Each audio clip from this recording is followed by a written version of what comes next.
Bonjour, moi c'est Claire. Je suis ravie de vous retrouver aujourd'hui pour une nouvelle vidéo. Mais avant de commencer, je voulais d'abord souhaiter la bienvenue à tous les nouveaux abonnés qui nous ont rejoints ici parce que ça fait vraiment plaisir. Du coup, j'en profite pour me représenter un petit peu. Donc j'ai 42 ans, ça fait à peu près 7 ans que je couds. J'ai jamais pris de cours, j'ai tout appris par YouTube. C'est juste une copine qui m'a mis devant la machine à coudre pour commencer. Puis après, voilà, j'ai fouillé sur Facebook d'abord et puis ensuite beaucoup YouTube. Ça m'a vraiment aidé. Sinon, mon métier, donc je suis fleuriste. D'ailleurs, j'en profite pour vous dire que vous pouvez me retrouver sur Instagram, donc sous le même pseudo qu'ici, des bobines et des fleurs. Donc évidemment, je poste mes cousettes, mais je poste également les compositions que je peux faire au boulot. Dans cette nouvelle vidéo, je vais vous présenter un livre que j'ai acheté tout récemment. Donc c'est le livre Simple et rapide de Tilly and the Button.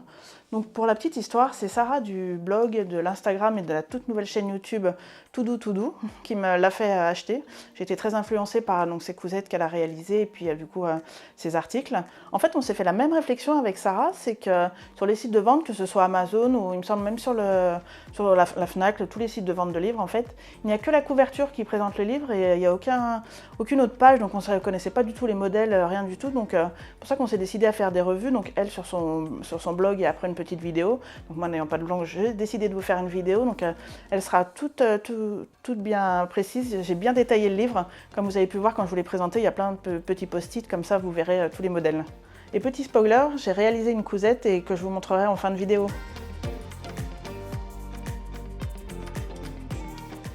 Allez, assez de blabla, on va quand même rentrer dans le vif du sujet. Donc le livre, comme son nom l'indique, propose une couture simple et rapide. Donc voilà, c'est vraiment très accessible parce que du coup moi j'ai bien détaillé le livre pour vous le présenter.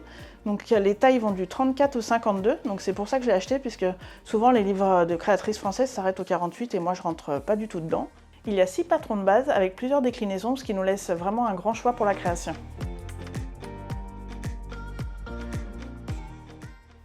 Au début du livre, vous trouverez plein de conseils pour vous accompagner dans la couture, comme le matériel nécessaire, le choix du tissu, les adaptations rapides aussi, donc c'est vraiment très bien fait. Vraiment, il y a pas mal de petites astuces hyper sympas.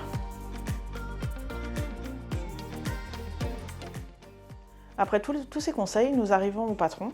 Donc le premier est le patron Safia, donc c'est un pantalon large hyper simple à réaliser. Donc c'est vraiment hyper confortable parce que moi je le réalise à quelque chose qui ressemble donc de la maison Victor, le pantalon Fez, que vous avez pu voir dans plusieurs de mes podcasts. Vous pouvez y rajouter des poches latérales, toujours sympa d'avoir des poches je trouve. On peut faire une salopette ample, mais c'est pas trop mon truc.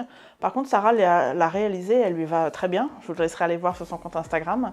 Et la dernière déclinaison, donc c'est une combi short cache-cœur. Ça, par contre, vraiment, ça me tente beaucoup. Je pense que je la ferai en pantalon, parce qu'on est quand même maintenant au mois d'octobre. Mais je garderai quand même les manches courtes.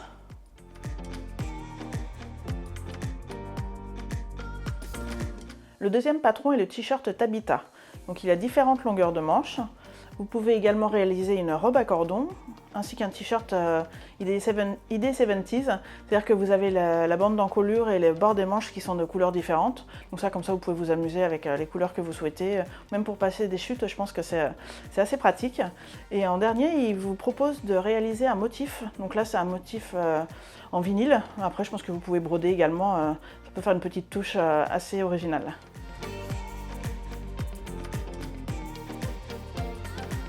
Ensuite, nous avons la robe Suki. Donc sa petite particularité, c'est que la pièce de devant est la même que le dos.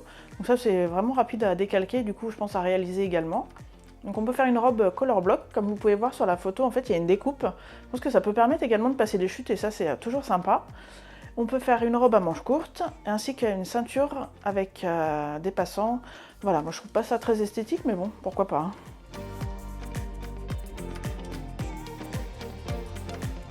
Ensuite, nous avons le gilet Bertha. Donc pareil, Sarah l'a réalisé celui-ci. Vous pouvez aller voir, vraiment, il est très sympa, il ne fait pas du tout gilet. On peut y ajouter donc des poches diagonales, ça moi j'adore, des poignets passe-pouce, pourquoi pas, parce que vu que l'automne peut-être arrive, et ensuite mettre des petits pompons sur les manches. Bon, ça c'est pas trop mon truc, mais peut-être que c'est à la mode anglaise.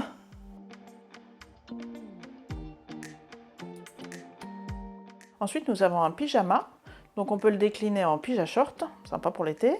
Créer un appliqué paupières, voilà, donc il y a le petit dessin dans les patrons, c'est pour nous aider. Et on peut également fabriquer un masque de sommeil pour aller avec.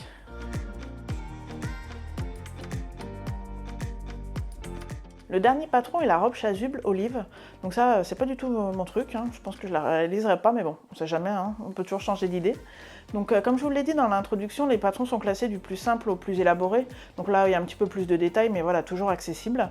On peut donc y ajouter à cette fameuse robe des poches à rabat, y changer l'encolure pour en faire une encolure ronde, et faire une petite martingale derrière pour donner, je trouve, un petit plus.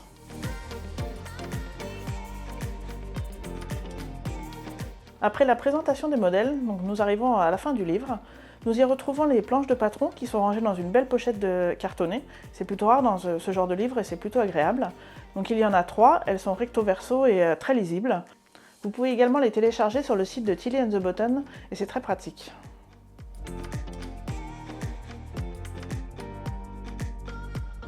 Comme promis en début de vidéo, je vais vous montrer ce que j'ai choisi de coudre.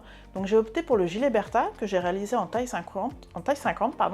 J'ai utilisé uniquement des chutes de sweat que j'avais fait l'année dernière.